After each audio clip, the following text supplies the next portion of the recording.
Dear all, greetings of the day. आज हम बात करेंगे सर्कल एंड लाइन के बारे में। हमारे पास एक सर्कल है और एक लाइन है। तो देखो, सर्कल और लाइन में क्या क्या कंडीशन हो सकती है। एक तो ये कि सर्कल और लाइन दोनों सेपरेटेड हैं, इट मीन्स सर्कल अलग से है और लाइन अलग से है। दूसरी condition, case two, circle is touching the line. Circle line को टच कर रही है, इट मीन्स ये टेंजेंट का काम कर रही है और जिस पॉइंट पे टच करती है उसे बोलते हैं हम point of contact. Third case में क्या हो सकता है। Case third, circle line circle को इंटरसेक्ट कर रही है। एंड फोर्थ केस में क्या बन सकता है। फोर्थ केस में लाइन सर्कल को इंटरसेक्ट तो कर रही है बट एग्जैक्ट सेंटर से, इट मीन्स दो सेमी सर्कल में डिवाइड कर देती है, दोनों सेमी सर्कल एक दूसरे के इक्वल होंगे। तो ये तीन कंडीशन है। तो ये कब कब कंडीशन होती है, हमसे एग्जाम में अक्सर 1 मार्क्स में क्वेश्चन पूछा जाता है कि लाइन सर्कल को कब टच नहीं करेगी, कब टच करेगी, कब इंटरसेक्ट करेगी, या फिर कब वो लाइन सर्कल के सेंटर से होकर जाएगी। तो इसके लिए कंडीशन हम करेंगे। सो उससे पहले हमें पता होता है सर्कल की इक्वेशन क्या होती है। हम लास्ट लेक्चर में कर चुके हैं, x square plus y square plus 2zx plus 2fy plus C is equal to 0। ये सर्कल की इक्वेशन होती है, general equation in second degree में, जहाँ डेल जीरो के इक्वल नहीं होता, ए और बी दोनों इक्वल होते हैं, एच जीरो के इक्वल होता है। ये सब हम लास्ट लेक्चर में कवर कर चुके हैं। अगर आपने लास्ट के लेक्चर्स नहीं देखे हैं तो मैं लिंक डिस्क्रिप्शन में आपको प्रोवाइड कर दूंगा, आप पहले उन वीडियोज़ को देखें। और लाइन की equation, general equation of line क्या होती है, A x plus B y plus C is equal to 0। It is a linear equation in 2 variable, it means एक लाइन की इक्वेशन है 2 वेरिएबल में। नाउ केस फर्स्ट की बात करते हैं। Case first, when line is not touching the circle, जब line circle को टच ही नहीं कर रही है, तो हमें पता होता है जो ये सर्कल है, इसके सेंटर होते हैं -g, -f,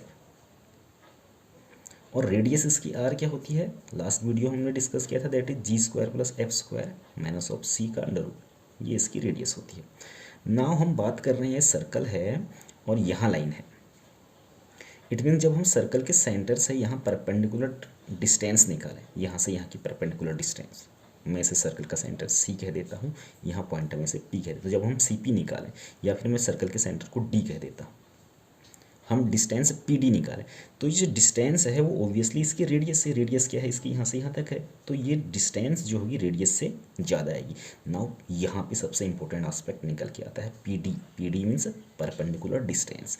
तो किसी पॉइंट से किसी लाइन की परपेंडिकुलर डिस्टेंस क्या नहीं, कैसे हम फाइंड आउट करते हैं। 1 मार्क्स का क्वेश्चन यहाँ से भी हमारे एग्जाम में बन जाता है। ये हमारे पास इक्वेशन ऑफ लाइन है और सेंटर कहाँ है, -g, -f। तब परपेंडिकुलर डिस्टेंस क्या हो जाएगी, हम डिस्टेंस निकालते कैसे। लेट अस कंसीडर हमारे पास कोई पॉइंट x1, y1 है, ये कोई पॉइंट है, इसकी मुझे किसी लाइन से डिस्टेंस निकालनी है और लाइन की इक्वेशन हमारे पास है ax plus B y plus C is equal to 0। तो इसके लिए फॉर्मूला मैं यहाँ लिख रहा हूँ, that is ax1 plus by1 plus c upon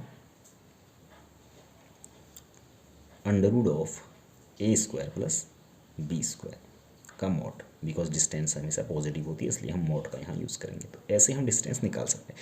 तो हमें सर्कल के सेंटर पता है और इस लाइन की इक्वेशन पता है, सेंटर ये है और लाइन की इक्वेशन ये है। तो परपेंडिकुलर डिस्टेंस क्या आएगी, greater than, it means case first के लिए क्या होना चाहिए, perpendicular distance P D must be greater than the radius of the circle. अगर ऐसा होता है तो तब वो लाइन सर्कल को टच नहीं करेगी। Now case to,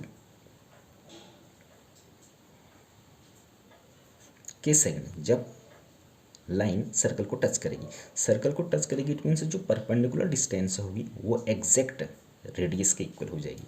it means p d perpendicular distance is equal to r. तो हम क्या करेंगे, सबसे पहले इस सर्कल का रेडियस निकालेंगे और परपेंडिकुलर डिस्टेंस निकालेंगे, दोनों इक्वल आते हैं, तब हम कहेंगे the line is the tangent to the circle. Now third case, case third में क्या है, जो परपेंडिकुलर डिस्टेंस होगी वो रेडियस से कम हो जाएगी, यहाँ से यहाँ परपेंडिकुलर डिस्टेंस, जबकि रेडियस नीचे तक है। It means perpendicular distance is less than r. Now last case, case 4।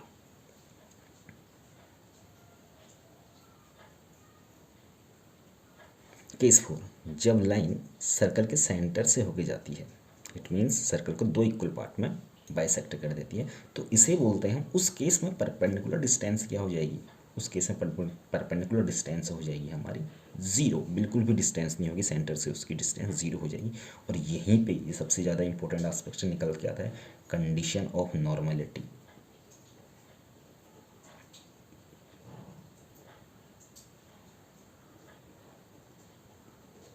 Condition of normality, जब परपेंडिकुलर डिस्टेंस जीरो को इक्वल हो जाए, इट मीन्स जब लाइन सर्कल के सेंटर से होकर जाएगी, तो उस कंडीशन को हम बोलते हैं कंडीशन ऑफ नॉर्मेलिटी। बहुत ज़्यादा ये क्वेश्चन हमसे पूछा था, what is the condition of normality, 1 marks में इस टाइप के क्वेश्चन हमारे कभी कभी इन 4 केसेस से बन जाते हैं। So dear all, I hope आपके लिए सेशन हेल्पफुल रहा होगा। Thanks for watching, stay tuned for further videos.